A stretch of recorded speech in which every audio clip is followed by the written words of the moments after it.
So I once asked a flat earther, right? I asked him, "What's your premise for the world being flat, like flat Earth? What does this entail?" And he went on to deal with like ancestries, different cosmologies. The perspective was really dope. Talking about ancient, pre-dynastic maps and things of that nature. And this was very cool. But one part that he said really struck with me. He said we're living on an infinite expanse, an infinite stretch of land, like almost like a infinity ground, a floor that never ends or never ever drops off. Why I thought this was so dope though was, many places that I've flown, like all over the world, I've never seen the edge of the planet. I've never seen the edge. And outside of cameras and what's being shown by NASA and what's being shown, on TV, those are the only perspectives that we actually really have, that the earth is actually round, that it actually does have a drop off point. In real life, in our day to day, we have no way to determine that. I've been out to sea. I've never seen the earth curve or round off or drop off. We've never gotten any closer to the stars, any closer to the edge. I've been on tons and tons of flights. I've never seen the edge of the earth. I've never seen an edge. I just seen a sheet, with a blue glow on it. And there was like no end to the sheet, no matter where I flew or where I sailed in the world. There was never an end. And I'm just wondering, has anybody who's traveled, all over the world, have they ever seen the edge of the earth?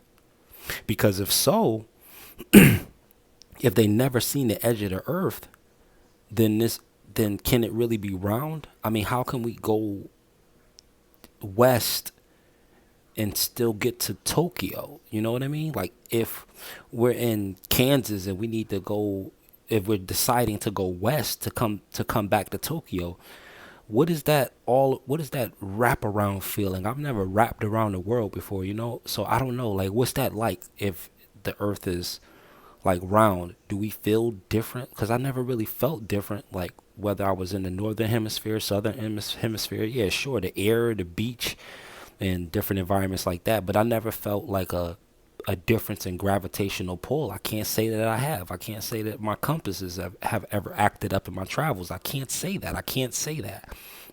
What I can say is that there are time zones portioned off, and if the flat, infinite expanse is real, then the idea of other planets is just different stretches of territory on an infinite sheet.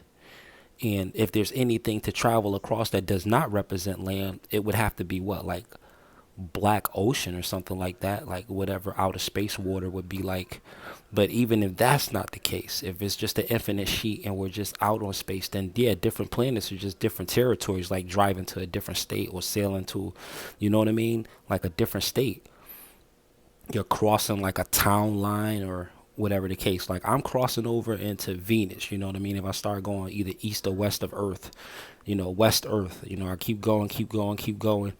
And, you know, you get to the next place, which will be called another planet. It probably have a whole another beam on it, like a red glow instead of how we get it on the plains and out to sea when we get the blue glow.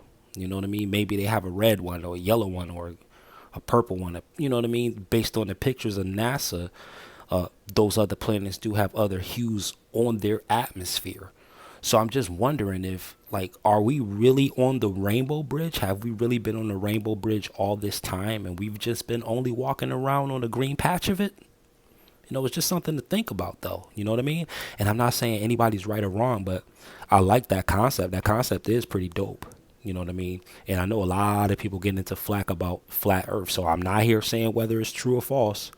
I'm just saying, both perspectives are dope. If we're on a ball, that's dope.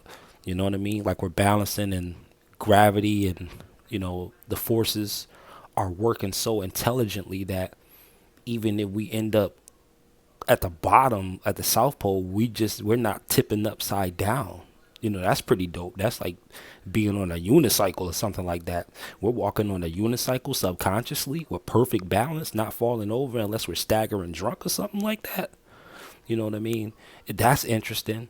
And speaking of ideas of inebriation, you can drink until you feel the world spin. So, that's pretty interesting. If this is an infinite expanse, why or how could it spin? These are interesting questions, and I love the flat Earth versus round Earth debates. They really like expand your mind because I'm a mental transmutationalist. So what I do is I add both perspectives and make them real.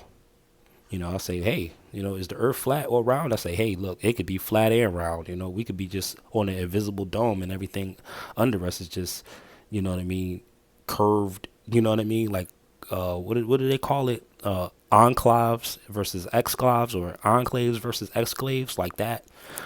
Where there's just curvature when it comes to carving out territories, like the way the maps and, different city states and countries are particularly shaped, especially inland.